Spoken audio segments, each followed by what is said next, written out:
«15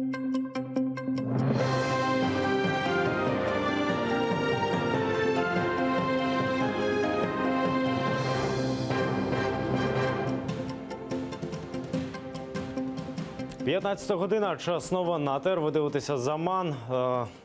9 лютого 1443 день анексії Криму. У студії Ескандер Мамедов. На 2 місяці продовжила арешт фігурантів справи про так званий тероризм. Сімферопольська п'ятірка залишиться у СІЗО до 11 квітня.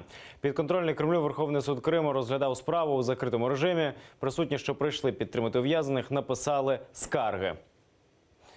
Опять-таки нам не удалось увидеться, со своими мужьями, детям со своими отцами, чтобы хотя бы пару приятных слов им вслед, можно было бы сказать. За 4 года я, например, лично тоже абсолютно уверен, что следственный изолятор для политических заключенных – это не что иное, как один из способов давления. Потому что никогда ни в одном суде еще ни следователь, ни прокурор действительно не представил ни одного доказательства того, что эти люди могут скрыться, могут там кого-то запугать. Теймура Узейра Абдулаєвих, Рустема Ісмаїлова, Айдера Салідінова, Еміля Джемадєнова окупанти затримали 12 жовтня 2016-го у Сімферополі після обшуків. Звинувачують п'ятірку у причетності до забороненої в Росії організації Хізбут Тахрір. Підконтрольний Кремлю Верховний суд Криму без попереджень скасував розгляд апеляційної скарги у так званій справі Виджія Кашка.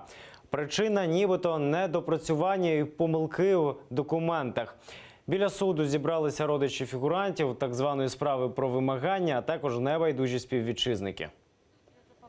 Мы обратились в 102-й кабинет, где нам сказали, что дело снято с сегодняшнего и отправлено в суд первой инстанции. Когда мы попытались узнать, почему, я подошла к следователю. Следователь это объяснил тем, что есть какая-то недоработка в деле.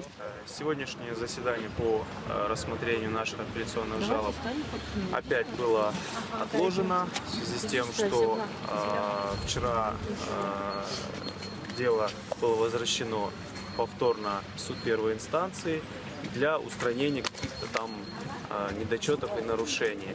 Опять же, нас никто не предупредил об этом. Когда они назначают, они по телефону звонят, а вот как что-то возвращается, адвокаты, как всегда, об этом не знают. А когда будет заседание по существу апелляционных жалоб, нам неизвестно, нам никто об этом не сообщил. Асана Чапуга, Кязіма Аметова та Руслана Трубача окупаційні силовики затримали торік, 23 листопада, в одному з кафе Сімферополя. Їх звинуватили у начебто вимаганні грошей у громадянина Туреччини під час цієї спецоперації ОМОНівців. Ветерану Кримсько-татарського національного руху Виджія Кашка стало зле, її серце зупинилося в кареті швидкої. Міністерство закордонних справ України вимагає від Росії негайно допустити українських або іноземних лікарів у СІЗО до Павла Гриба. Як розповів батько Павла Ігор Гриб, днями побачитися з його сином вдалося адвокату. Вона розповіла, що Павло погано виглядає, він ще більше схуд, йому не надають медикаментів. В українському МЗС ненадання медичної допомоги Павлові Грибу розцінюють як форму тиску на нього для отримання необхідних слідству свідчень. Ті інформації, яку ми маємо, те, що Павлу продовжують не надавати медичні препарати, які йому життєво необхідні для підтримання більш-менш дієвого стану організму. Я хочу нагадати, що у Павла дуже рідкісна хвороба, дуже сильна, яка потребує постійного прийому медикаментів і визначеного уходу, який має бути. Працівники слідчого ізолятору і слідчі, скажімо так, обмежують, максимально обмежили всі контакти, не надають ні зустрічі ні з батьками, ні з консулом.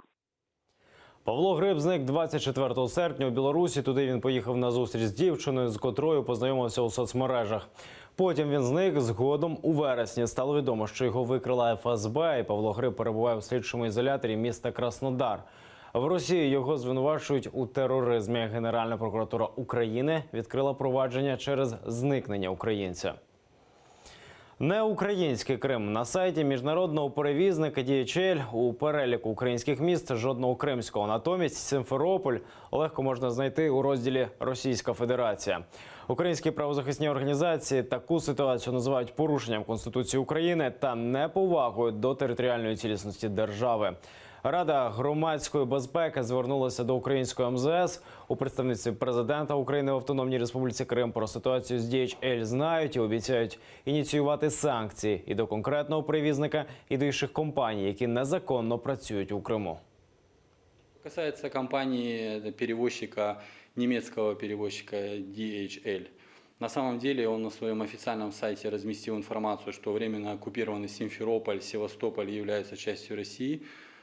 Эти факты зафиксированы, будет соответствующая реакция.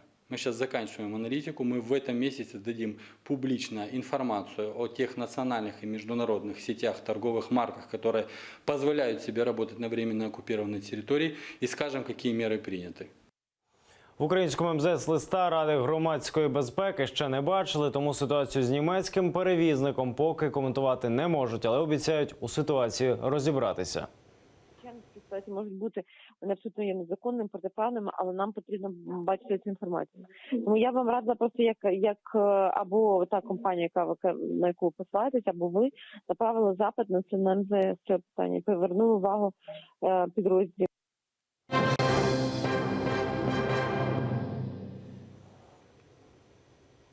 Чотирилапий злочинець. У Ялті з'явився пес, який псує припарковані автомобілі. Судячи з відео, опублікованому в соціальних мережах, хвостатий хуліган спеціалізується на викраденні реєстраційних номерів. Їх він відриває і відносить у невідомому напрямку. Користувачі соцмережі жартують. Поцюплені номери пес згодом повертає власникам автівок за винагороду. У Південній Кореї розпочалися 23-ті зимові Олімпійські ігри. Україну на цій Олімпіаді представляють 33 українських спортсмени, які змагатимуться у 9 з 15 видів спорту.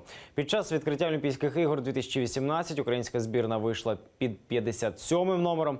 Честь нести прапор України довірили олімпійській чемпіонці, капітану жіночої збірної з біатлону Олені Підгрушній.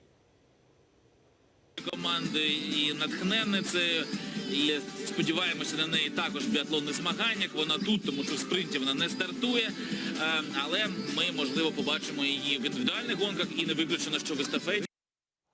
У день відкриття Олімпіади 2018 спортивний арбітраж відхилив апеляції 47 російських спортсменів-атлети. Скаржились на те, що Міжнародний олімпійський комітет не запросив їх на зимові Олімпійські ігри у Південній Кореї. У МОК привітали рішення спортивного арбітражу. Воно підтримує боротьбу з допінгом та дає ясність спортсменів. Спортивний арбітражний суд не знайшов у діях МОК дискримінації та несправедливості, на які вказував захист російських атлетів. Ми вважаємо, що список, за яким все-таки запросили російських спортсменів, не є санкційним, радше прийнятним. У Києві також підняли олімпійський прапор. Несли його спортсмени, які на попередніх Олімпійських іграх здобули Україні призові місця. Підняли стяг на площі перед Київоблдержадміністрацією. Реальні претенденти на медалі цього року – це біатлоністки Юлія Джима, Віта та Валентина Семеренко, наша жіноча біатлонна четвірка в естафеті та майстер фрістайлу Олександр Абраменко у лижній акробатиці. Кожен спортсмен, всі очікують, щоб отримати золото і тренуються тільки на золоті нагороди. Побажаю перемог всім. Сподівання дуже великі. Ми розраховуємо на активну участь наших спортсменів на 23-й Олімпіаді в Пхьончхані. Також ми розраховуємо на медалі. Це всі новини на цю годину. Не пропустіть наступний випуск «Заман кримсько-татарську» менш ніж за годину. Далі на ТР Олег Борисов з програмою «Бугунь». Залишайтеся з нами.